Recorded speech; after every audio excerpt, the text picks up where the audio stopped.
இப்ப அந்த அரசியல் கட்சியில இருக்கவங்க கூட உங்க மாவட்டத்தை சேர்ந்தவங்க தானே இருப்பாங்க. அவங்களுக்கும் அதெல்லாம் பார்த்திருப்பாங்க. அந்த வழியெல்லாம் புரிஞ்சிருக்கும்ல. அவங்களுக்கு ஏன் அது புரியல? அவங்க விவசாயிகள் தானே வந்திருப்பாங்க. எங்கள் ரத்தத்தை உறிஞ்சுவது எங்க ஆட்களா தான் இருப்பாங்க. நீங்க ஒரு கோடாரியின் என்ன சொல்றது, ஒரு மரத்தை வெட்டுவதற்கு அந்த கோடாரியின் காம்பாக பயன்படுவது இன்னொரு மரம் தான் சொல்லுவாங்க. அது மாதிரி எங்களிலிருந்து வரக்கூடியவர்கள் எங்களை வழி உணராதவர்களா மாறுறாங்க.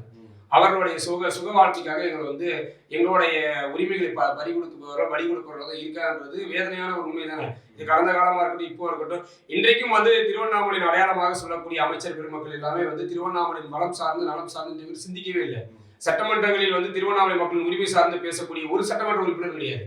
திருவண்ணாமலை மாவட்டத்தில் ஒருங்கிணைந்த 8 சட்டமன்ற உறுப்பினர் ஒருவர் கூட திருவண்ணாமலை மாவட்டத்தில் இந்த நீர்வளம் இத்தனை பிரச்சனை இருக்கு, நீண்ட காலமாக நாங்கள் இந்த சாத்தனூர் அணையிலிருந்து நந்தன் கால்வாய் குடிநீர் திட்டம் கொண்டு வரணும், அதை விரிவாக்கம் சொல்லும் போது அந்த நந்தன் கால்வாய் திட்டத்தை என்ன பண்றாங்கன்னா அடியில சிமெண்ட் இதை போடுறீங்க.